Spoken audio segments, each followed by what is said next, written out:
আসসালামু আলাইকুম। আপনাদেরকে স্বাগতম জানাচ্ছি অ্যানাটমির একটি ভিডিও চ্যানেলে। আমি আন্ডার গ্র্যাজুয়েটের একজন শিক্ষক। আমার দীর্ঘ অভিজ্ঞতার আলোকে আমি একটা একাডেমি শুরু করলাম এই অ্যানাটমি শিক্ষাকে আন্ডার গ্র্যাজুয়েট স্টুডেন্টের কাছে সহজ করে তুলে ধরার জন্য। আমি আস্তে আস্তে ইনশাআল্লাহ ছোট ছোট ভিডিওর মাধ্যমে, যেটা বাংলা এবং ইংরেজি দু ভাষাতেই হবে, আমি এক একটা ছোট্ট ছোট্ট বিষয় তুলে ধরার চেষ্টা করব এই চ্যানেলে। সূচনা লগ্নে আমি আমার অবজেক্টিভস ঠিক করে নিচ্ছি যে আমরা একেবারে এবিসি লেভেল থেকে শুরু করে আস্তে আস্তে অ্যানাটমিকে পূর্ণাঙ্গ রূপ দেওয়ার জন্য এই ভিডিওর মাধ্যমে আহসান একাডেমির থ্রুতে চেষ্টা করব। আজকের এই ছোট্ট ভিডিওটিতে মানুষের শরীরের বেসিক অর্গানাইজেশনটা আমি তুলে ধরার চেষ্টা করব। বাংলার মাধ্যমে বললেও আমার কিছু টার্মিনোলজিগুলোকে ইংরেজি নিয়ে আসতে হবে। আমি আন্ডার গ্র্যাজুয়েট স্টুডেন্টদের জন্য সাধারণত এই একটা কোটেশন দিয়ে শুরু করি। বিভিন্ন লেভেল, বিভিন্ন জায়গা থেকে, বিভিন্ন স্থানে আন্ডার গ্র্যাজুয়েট স্টুডেন্টসরা পড়তে আসেন।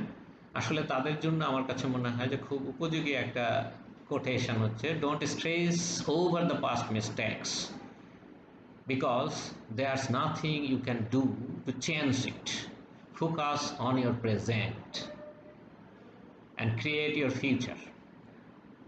খুব সুন্দর কথাটা।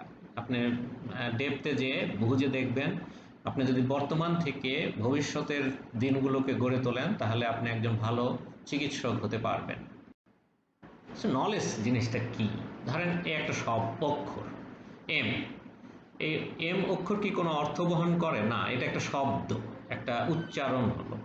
এর সাথে যদি আমি কিছু আরেকটা অ্যালফাবেট যোগ করতে পারি, এম ও, এখনো কোনো অর্থ বোঝা যাচ্ছে না, কিন্তু এটা দিয়ে কিন্তু আমি অনেক আমার প্রিয় মাম লিখতে পারি, মা শব্দটি চলে আসে। আমি এর সঙ্গে যদি কয়েকটা অ্যালফাবেট যুক্ত করে দেই তাহলে দেখেন এখানে মাউস একটা শব্দ, এর অর্থ আছে। আপনি যদি অর্থটা জানেন যে একটা পশু, একটা অ্যানিমাল, তখন আপনার মনে আসতে পারে। আপনি যদি জানেন যে হাতি আপনার জানা আছে, তাহলে ভাবতে পারেন যে এটা নিশ্চয়ই হাতির মতো। আপনি যদি একটা বিড়াল সম্পর্কে জানেন তাহলে আপনি ভাবতে পারেন যে এটা একটা বিড়াল অথবা বিড়ালের মতো। কিন্তু আপনার সামনে যদি আমরা এর আকৃতিটা তুলে ধরতে পারি তাহলে আপনি এখন বুঝতে পারছেন যে না, এটা হাতির মতো নয়, এটার শেপটা এই রকম। তাহলে আপনাকে শেপের মাধ্যমে আপনার ওই জ্ঞানটাকে আরেকটু বাড়ানো যায়। কিন্তু যে ক্রোকোডাইল জানে, কুমিরকে জানে, সে ভাবতে পারে যে এটা কুমিরের সমান হবে হয়তো। তাহলে আমি শুধু শব্দ বা আকৃতি দিয়ে আপনার জ্ঞানকে পূর্ণাঙ্গ করা যায় না। যেমন এই দুটো সমান ভাবতে পারি, এই উপরেরটাই বড়, না হলে নিচেরটা বড়। এখানে আপনি একটা ছবিও দিতে পারেন, যেমন ধরেন এই ছবিটা দিয়েছি, এখনো কিন্তু আপনার জ্ঞান পূর্ণাঙ্গ হয় নাই। আপনি পূর্ণাঙ্গ বুঝতে পারছেন না এটা কত বড় বা এটা কার সমান। তাহলে আপনাকে জানা কিছু একটার সাথে কম্পেয়ার করতে, তুলনা করার সুযোগ সৃষ্টি হতে হবে। তবে কিন্তু দেখেন এখন আমি বলতে পারবো যে মাউসটা আসলে খুব বড় নয়, কারণ আমি হাতকে চিনি, হাতকে জানি, হাতের শেপ সাইজ আমি জানি। তাহলে আমরা এখানে চেষ্টা করব এই 3 ডিরেকশন থেকে আপনাদেরকে অ্যানাটমি তুলে ধরা। আপনাদের সামনে স্কিল বলতে কি বোঝায় সেটা তুলতে চেষ্টা করছি। ধরেন এই ইঁদুরটা আমি শিখব, তাহলে আমরা গাইড করতে পারি যে এইভাবে আপনি ধরুন, এভাবে উল্টান এবং এর জিনিসগুলো দেখেন এবং পড়েন। তাহলে আপনি সার্থকতার স্পর্শ করতে পারবেন। যদি আপনি এটা অনুসরণ না করেন, এই পদ্ধতিতে না আগান, তাহলে আপনার সমস্যা হতে পারে। এটা হচ্ছে একটা লার্নিং স্কিল, আপনাকে ধরে দেওয়া হলো। ধরেন এই বিখ্যাত ব্যক্তিটার ছবি সবাই আমরা জানি, দেখেন কত সুন্দর কথাটা বলেছেন, education is not the learning of fact, শুধু মেমোরাইজ করার জিনিস না, it's rather the training of mind to think. আপনার চিন্তা করা, ট্রেনিং অফ মাইন্ডের জন্য। এখানে কি আছে, যেমন ধরেন আমি ওই মজা করার জন্য ইঁদুরটাই নিচ্ছি বারবার, আপনি ইঁদুর আঁকলেন, তাহলে এখানে কি হলো, আপনি ইঁদুরের শেপটা জানেন, নলেজ আছে আপনার, আপনার আঁকাবার স্কিল আছে। স্কিল থাকলেই শুধু হবে না, আপনার ইচ্ছা থাকতে হবে যে আমি একটা সুন্দর করে মাউস আঁকবো। আমি যে জ্ঞানটা আছে সেটা, স্কিলটাকে পূর্ণাঙ্গ ব্যবহার করে এই অ্যাটিটিউডটা আপনার আছে। সুতরাং এই আউটকাম একটা সুন্দর মাউস। অ্যানাটমি শিক্ষাটা একেবারে এককভাবে করা খুব মুশকিল। এটা একটা গ্রুপ স্টাডিতে আপনাদের সহজ হয়ে যায়। আপনি যখন একটা অ্যানাটমিক্যাল নলেজ পেয়েছেন, স্কিল আছে, আপনার অ্যাটিটিউড আছে, এটা আপনাকে ভালো করে জানবেন, তখন আরেকজনের সাথে শেয়ার করুন, দুজন তিনজন চারজন মিলে ডিসকাস করুন, দেখবেন আপনাদের অ্যানাটমিক জ্ঞান অনেক বৃদ্ধি পেয়েছে। এটা একটা কোলাবোরেটিভ লার্নিং, সেজন্য আমরা বলে থাকি। এতে আমাদের জ্ঞান বৃদ্ধি, আন্ডারস্ট্যান্ডিংটা ভালো হয় এবং আমাদের জ্ঞানটা দীর্ঘমেয়াদী হয়। ধরেন এটা তো আমরা সবাই চিনি না, তাজমহল। হ্যাঁ, আমি আমি মনে করলাম যে ওয়ালের মধ্যে কি আছে সেটা আমি জানতে চাই, তাহলে এটাকে ভাঙবো? এটা তো এটা একটা দেশের সম্পদ নয়, এটা মানবতার সম্পদ। এরকম অনেক জিনিস আছে যেটা পুরা মানব জাতির জন্য একটা নিদর্শন। তাহলে এটাকে তো আমি ভাঙতে পারি না, অপেক্ষা করতে পারি। একটা ভূমিকম্পে যদি ভেঙে যায় তাহলে তার ওয়ালের ভিতরে আমি দেখতে পাবো। এরকম কিন্তু ঘটেছে। যেমন ধরেন আমরা অনেকেই দরবার স্কোয়ারে যে প্রশ্ন করেছি যে নেপালের দরবার স্কোয়ারে এই বিল্ডিংগুলো কি দিয়ে তৈরি, অ্যাকচুয়ালি পাথর না ভিতরে সুরকি নাকি ইট আছে? কিন্তু ভূমিকম্পে যখন ভেঙে গেল তখন আমরা দেখতে পেলাম যে ওর ভিতরে আসলে ইট দিয়েই তৈরি, এই ছোট্ট ছোট্ট ব্লক। তাহলে এই ইটই ক্ষুদ্রতম অংশ। একে যদি আমি আরো ভাঙি তাহলে ধুলা পেলাম, কিন্তু ধুলা দিয়ে এই ধরনের বিল্ডিং বানানো যায় না। একে আগে ইট করতে হবে এবং তারপরে কিন্তু আমি বিল্ডিংটা বানাতে পারবো। তাহলে ইটই হচ্ছে ক্ষুদ্রতম অংশ, একেবারে ইউনিক জিনিস। এই জন্য এটাকে বলা হয় ইউনিট, একটা একক। তাহলে এই বিল্ডিংটার একক হচ্ছে ইট, ইট দিয়ে তৈরি। এখন আপনি অন্য দিক দিয়ে ভাবতে যে আমি যদি ইট দিয়ে একটা দেওয়াল বানাই তাহলে কিন্তু ইটের মধ্যে একটা গ্যাপ আছে এবং এই শূন্য জায়গাটা সিমেন্টিং সাবস্ট্যান্স দিয়ে পূরণ করা আছে। তাহলে ইটগুলো কিন্তু জোড়া লাগানো হচ্ছে সিমেন্টিং সাবস্ট্যান্স দিয়ে, যে গ্যাপটা পূরণ করে, কিন্তু আমরা দেওয়ালটাকে ইটেরই তৈরি করি, কারণ এইটাই ইউনিট। এটা শুধু সিমেন্ট দিয়ে এটা বানানো যাবে না, ইটগুলোকে দিয়েই কিন্তু বানানো যাবে। তাহলে বানালে আমাদের কি হলো, একটা ওয়াল হলো।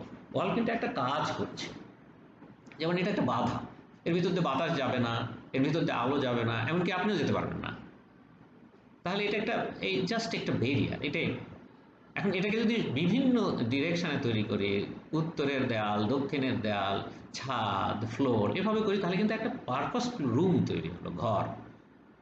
আপনি এটা দিয়ে তাজমহল বানাতে পারবেন। তাহলে এরকম ভাবে এককগুলোকে জোড়া লাগিয়ে আমি একটা ফ্লেক্সিবল জিনিস বানাতে পারি যে নিজেই নিজেকে রক্ষা করবে। এখন আমি এই নলেজটাকে মানুষের ক্ষেত্রে, আমি মানুষ সম্পর্কে জানতে চাই, মানুষের গঠন জানতে চাই, তাহলে কি একটা জীবিত মানুষকে মেরে দেব? না, আমরা অপেক্ষা করব। এরকম মানুষ আছেন যারা শরীর দান করে যাবেন আপনার আমার শিক্ষার জন্য। তাহলে তাকে নিয়ে যদি আমরা ব্রেক ডাউনে যাই তাহলে একেবারে ক্ষুদ্রাতি ক্ষুদ্র কেমিক্যাল সাবস্ট্যান্স পাবো। আর এই কেমিক্যাল সাবস্ট্যান্স কিন্তু শরীর গঠন করতে পারে না। কারণ হচ্ছে শরীরের যে মেইন কাজটা, যেমন জীবন, জীবন মানে হচ্ছে তাপমাত্রা, হিট তৈরি করা এবং হিটটা মেনটেন করা। তাহলে এই শুধু কেমিক্যাল সাবস্ট্যান্স এক একটা দিয়ে করা সম্ভব নয়, এবং ডিফারেন্ট কেমিক্যাল সাবস্ট্যান্স আছে। এরা মিলে যে সেলটা তৈরি করেছে, কোষ, এরা কিন্তু ইউনিট। এখানেই কিন্তু তাপমাত্রা তৈরি হচ্ছে এবং এখানেই তাপমাত্রাটা বজায় হচ্ছে শরীরে। তাহলে আমি সেলকে একক বলবো, তাই না? এই সেলের তৈরি শরীর, এই সেলগুলো জোড়া লাগানো আছে সিমেন্টিং সাবস্ট্যান্স দিয়ে বিভিন্ন জায়গায় বিভিন্নভাবে, কিন্তু আমরা একক কিন্তু কোষই ধরবো, কারণ জীবনের কাজটুকু এবং গঠনটা এরই। তাহলে আমি এখন পর্যন্ত পেলাম যে সেলই হচ্ছে গঠনগত এবং কার্যগত unit, structural and functional unit. এখন এগুলোকে যদি জোড়া লাগায় সিমেন্টের মতো সাবস্ট্যান্স দিয়ে, তাহলে একটা জেনারেলাইজ ফাংশন করবে, তখন এটাকে আমরা বলবো টিস্যু। এখন একাধিক টিস্যু যখন কম্বাইন হয়ে এরকম একটা আকৃতি দিল, এটাকে শেপ বলবো, তাই না? এটা শেপ।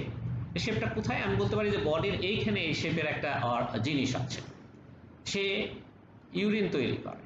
তাহলে দেখেন একটা কম্বিনেশন অফ দ্য টিস্যু, এরা যদি একটা বিশেষ ফাংশন করছে, একটা শেপ আছে এবং শরীরের একটা বিশেষ জায়গায় এটা অবস্থান করছে, তখন তাকে আমরা বলি অর্গান। এবং এই অর্গান একা কিন্তু একটা কাজ কমপ্লিট করতে পারে না। যেমন ইউরিনটা তৈরি হলো, এক ফোঁটা ইউরিন তৈরি হয়েছে, এটা তো কমপ্লিট হলো না কাজ, কারণ ওই এক ফোঁটা ফোঁটা ইউরিনকে এক জায়গায় করে রাখতে হবে এবং সময় উপযোগী সময়ে সঠিকভাবে এটাকে বাইরে বের করে দিতে হবে, যেন অন্য টিস্যুগুলো ক্ষতিগ্রস্ত না হয়। তাহলে আমি এই একটা এক্সাম্পল নিলাম, কিডনিতে ইউরিন তৈরি হয়েছে, নিশ্চয়ই তাকে সংগ্রহ করতে হবে কোনো টিউবের মাধ্যমে কোনো জায়গায়, এবং সেখান থেকে সংগৃহীত ইউরিন বাইরে বের করে দিতে হবে কোনো টিউব দিয়ে। তাহলে এটা কি হলো? একটা আরেকটার সঙ্গে সম্পর্কযুক্ত অঙ্গ, অর্গান। তাহলে ইন্টার রিলেটেড অর্গান যখন একটা কাজকে সম্পন্ন করে, তখন এই সবকটা অর্গানকে একত্রে আমরা বলি সিস্টেম। তাহলে আমাদের বডি তৈরি হয়েছে বেশ কয়েকটা সিস্টেমের মাধ্যমে। একটা সিস্টেম ইউরিনারি সিস্টেম, যার মধ্যে এই যে কিডনি পেলাম, একটা স্টোর পেয়েছে এবং তারা কিছু টিউব দিয়ে যুক্ত আছে। তাহলে আমরা যদি এটাকে বলি, তাহলে সেলগুলো টিস্যু বানিয়েছে, টিস্যুগুলো অর্গান বানিয়েছে, অর্গান সিস্টেম বানিয়েছে। এখন এরকমই আমাদের শরীরের মধ্যে বেশ কিছু সিস্টেম নিয়ে একটা শরীর তৈরি হয়েছে, যেগুলোকে আমি এখানে দেখাবার চেষ্টা করছি। এখন আমি রিভার্স করি, একটা শরীর নিয়ে যদি আমি স্টাডি শুরু করি, তাহলে আমি সিস্টেম পাবো। সিস্টেমগুলো একত্র হলে এর মধ্যে দেখব যে এক একটা সিস্টেমে সিরিজ অফ অর্গানস আছে, যেটা একটার সাথে আর একটা সম্পর্কযুক্ত। একটা অর্গান নিয়ে যদি আমি ভালো করে দেখি, তাহলে টিস্যু পাবো। সেই টিস্যুটাকে যদি আমি ভালো করে পরীক্ষা করি, তাহলে সেল পাবো, এবং সেলকে ভাঙলে কেমিক্যালে চলে যাবে। সেলের মধ্যেই জীবিত আছে, সেলটায় জীবন আছে। তাহলে সেলই স্ট্রাকচারাল অ্যান্ড ফাংশনাল ইউনিট। তাহলে এইভাবেই আমাদের শরীরটা গঠিত। তাহলে শুরু হয়েছে সেল দিয়ে এবং সবচেয়ে শেষে আমাদের শরীরটা পেয়েছি আমরা।